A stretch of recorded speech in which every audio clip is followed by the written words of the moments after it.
పెళ్లి సందడి మూవీతో టాలీవుడ్ ఇండస్ట్రీకి ఎంట్రీ ఇచ్చిన యంగ్ బ్యూటీ శ్రీలీల. ఈమె గురించి ప్రత్యేకంగా చెప్పవలసిన పని లేదు. ఎందుకంటే పెళ్లి సందడి తన ఫస్ట్ సినిమాతో ఓవర్ నైట్ స్టార్గా మారిపోయింది ఈ భామ. అయితే ఈ సినిమా హిట్ కావడంతో ఈమెకు అవకాశాలు క్యూ కట్టి వచ్చాయి. ఈమె అందంతో, క్రేజ్తో దాదాపు స్టార్ హీరోలందరితోనూ నటించి మంచి క్రేజ్ని సంపాదించుకుంది ఈ భామ.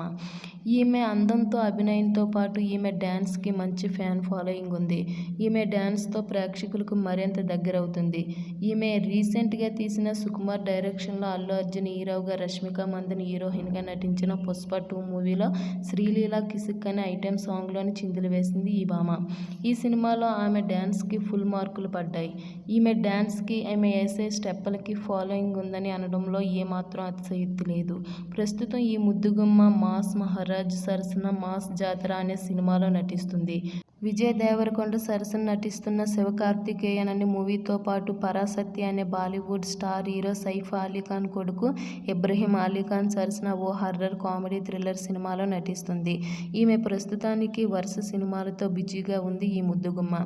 ఈమె ఒక పక్క సినిమాలు చేస్తూనే మరో పక్క చదువులోని యాక్టివ్గా ఉంటూ తన పై చదువులు పూర్తి చేసుకుంటుంది.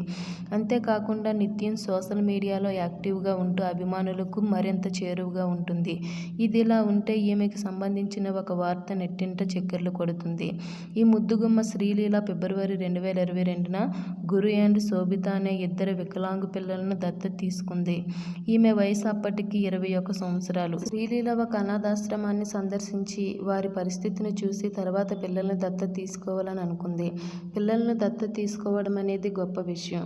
ఆమె వయసులో చిన్నదైనప్పటికీ ఆమె ఆలోచనలు ఎంతో గొప్పగా ఉన్నాయి. అక్కడ పిల్లల పరిస్థితి చూసి ఈమెకు తన మనసు చెలించిపోయింది. ఆమె ఆ క్రమంలో పిల్లలను జీవితాంతం దత్తత తీసుకోవాలని నిర్ణయించుకున్నానని చెప్పుకొచ్చింది. ఇక ఈ వార్త విన్న నెటిజన్లు శ్రీలీల దత్తత తీసుకోవాలనే నిర్ణయం ఎంతో స్ఫూర్తిదాయకమని అందరూ ఈమెకు కంగ్రాట్స్ అంటూ కామెంట్లు వర్షం కురిపిస్తున్నారు ఈమెపై. ఈమె తీసుకున్న నిర్ణయం నిజంగా కరెక్టేనా? కరెక్ట్ అయితే ఈ వీడియోకి లైక్ చేయండి, మా ఛానల్ని సబ్స్క్రైబ్ చేసుకోండి.